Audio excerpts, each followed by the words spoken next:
Hi, welcome once again to M5's English language learning program, Let's Speak English. I'm Gav Duncan and I'm here on your TV to help you learn English. Now, are you sitting comfortably? Yes? Good. And are you ready for today's lesson? Yes? Good. Okay. Well, let's learn English together. Hello, hello, hello. Hello and hello.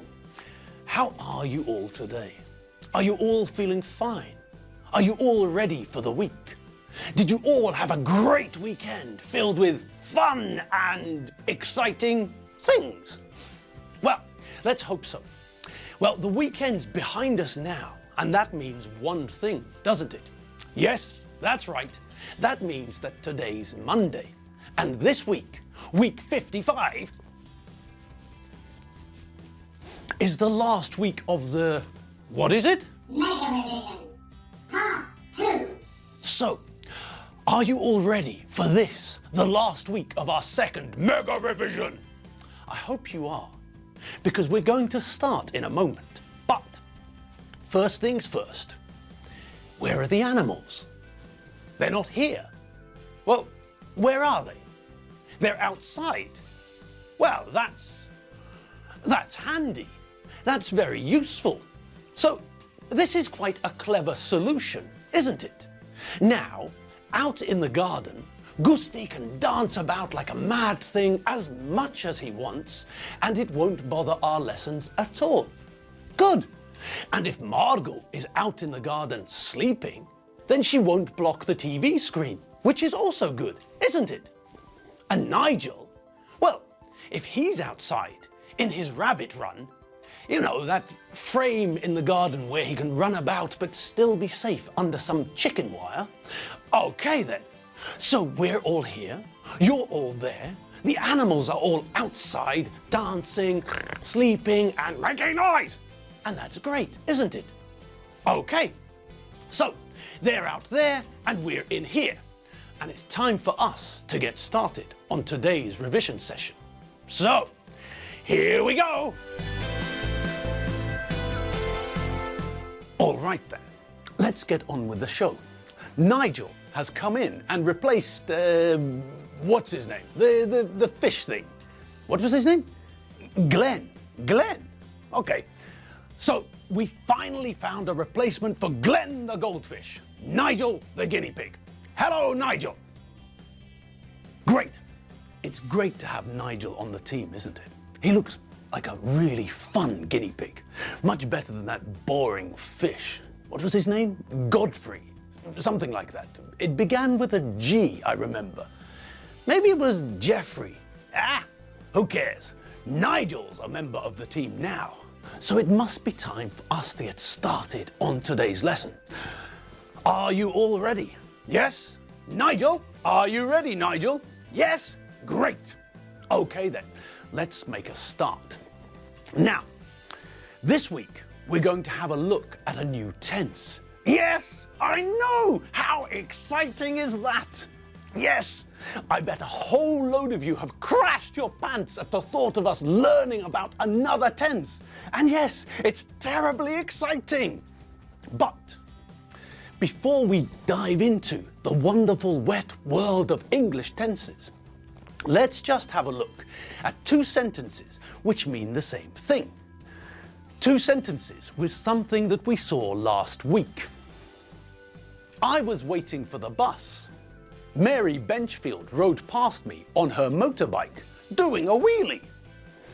Okay, so which preposition are you going to use in that sentence? Well, what follows the preposition?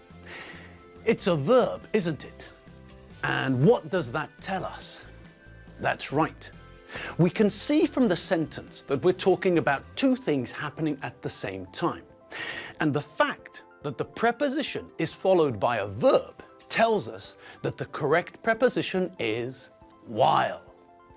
While I was waiting for the bus, Mary Benchfield rode past me on her motorbike, doing a wheelie. And what's the next one? I think you all probably know, don't you? I waited for the bus for 20 minutes.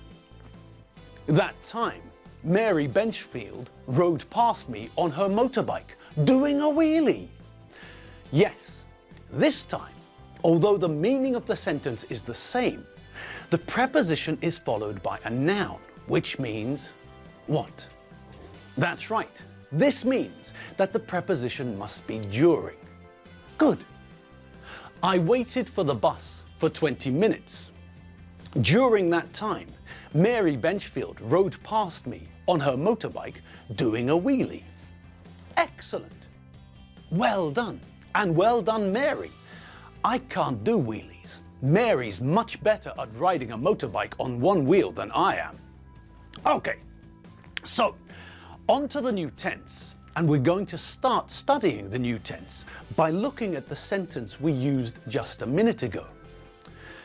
While I was waiting for the bus, Mary Benchfield rode past me on her motorbike doing a wheelie. Now, look at this sentence again. What can you see? Well, let's look at the second part of the sentence first. What can we see there? Well, we can see that the sentence is telling us something in the past, can't we? The main verb of the second part of the sentence is the verb to ride. And we can see that the verb is in the past simple tense. The irregular verb ride, the verb we use with traveling on a horse or a bike or a motorbike or even a scooter, the verb to ride is an irregular verb. In the past simple, ride becomes rode. All right, we know that it's in the past. We can also see that there's a preposition of movement in that part of the sentence. Past. Mary rode past me on her motorbike. I was standing and she was moving. She moved past me, just like this. Here, in this video, you can see that I ran past Edina, Evie and Ferry.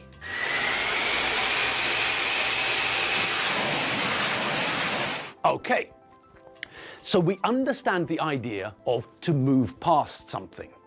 One thing moves faster than another thing. If I am standing in the street, you can walk past me, for example. When I'm driving on the motorway, if I'm driving faster than you, then I can pass you, like this.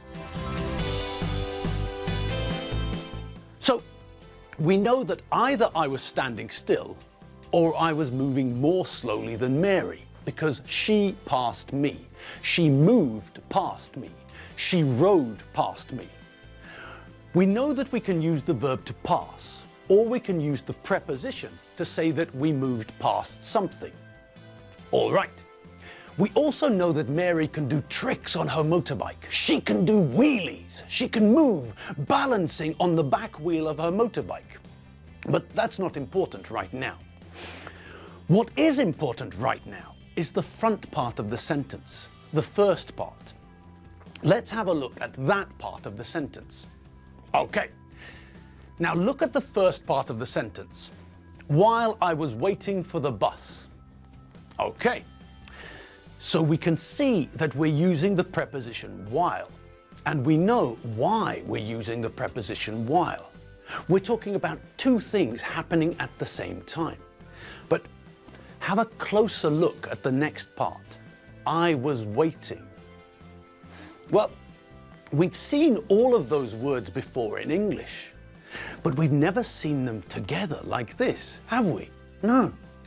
Now, this collection of three words is an example of the past continuous tense in English. That's right. We're looking at the past continuous. We've seen the present continuous before, but this is the first time we've met the past continuous. We use the past continuous tense to tell people what was happening at a certain time in the past. It continued in the past for a time, but it doesn't continue up to the present. The best way to understand the past continuous is to have a look at this drawing. Okay, now have a look at the picture and listen as I tell you what I was doing. Yesterday, at 9:56 a.m., I was playing squash. I started playing squash at 9 a.m. and I finished playing squash at 10:25 a.m. Between 9 and 10:25, I was playing squash. So, we can see that we use the past continuous to talk about something that started in the past and continued for some time in the past. We can see that I started playing squash at 9 o'clock and I continued to play squash until 10:25. Good. Now, let's have a look at the way we make the past continuous. Well, it's simple enough. When we make the present continuous, what do? That's right. When we make the present continuous, we use the present form of the verb to be and then add ing to the end of the verb. Well, with the past continuous, we use the past form of the verb to be and then add ing to the end of the verb. Simple. Okay, so who can remember what the past form of the verb to be is? I know, you all know. But just to make sure, let's see if we can get Mabel to show us one of her fantastic tables. Mabel, we're in need of your skills. Can you show us a table like a fish without gills?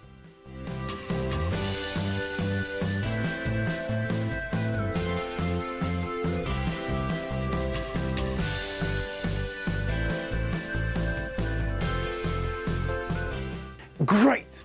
Thanks, Mabel. Okay, so that was simple enough, wasn't it? Yes. We know that we have to use the past simple form of the verb to be to make the past continuous tense. And the past simple form of the verb to be is very easy. There are only two possibilities. If the subject is I, or the third person singular, he, she, or it, then we use was. For all the other subjects, we use were. Simple. Now, because we're adding ing to the end of a verb, we have to pay attention. Just as we have to pay attention with the present continuous. Because we can't just slap ing on the end of an infinitive and hope for the best. Now, who can remember what spelling rules we have to be careful with? Okay. Let's run through the places where we have to be careful, shall we? Number 1, if the verb ends in an E, then we have to remember to remove the E before we add the ing ending. This means that with verbs like make, write, and come, we have to check that we take away the E before we add ing. Okay. What else do we have to be careful about? Can anyone remember? Yes, that's right. If the verb ends in vowel plus consonant, then before we add the ing ending, we have to double the last letter. This means that with verbs like stop, run, and swim, we have to check that we double the last letter before adding ing. Magic. Now, we also have to remember that if the verb ends in consonant plus consonant, we don't double the last letter. Help becomes helping, not helping, and work becomes working, not working. If the verb ends in two vowels plus consonant, we also don't double the last letter. Wait becomes waiting, and dream becomes dreaming. Also, if the verb ends in Y or W, then we don't double the last letter before adding ing. Enjoy becomes enjoying, and snow becomes snowing. And we're done for the day. Yes, it's time for you all to go about whatever you were doing, and we'll meet again tomorrow. Remember to check out the website www.m5tv.hu. See you all later. Bye.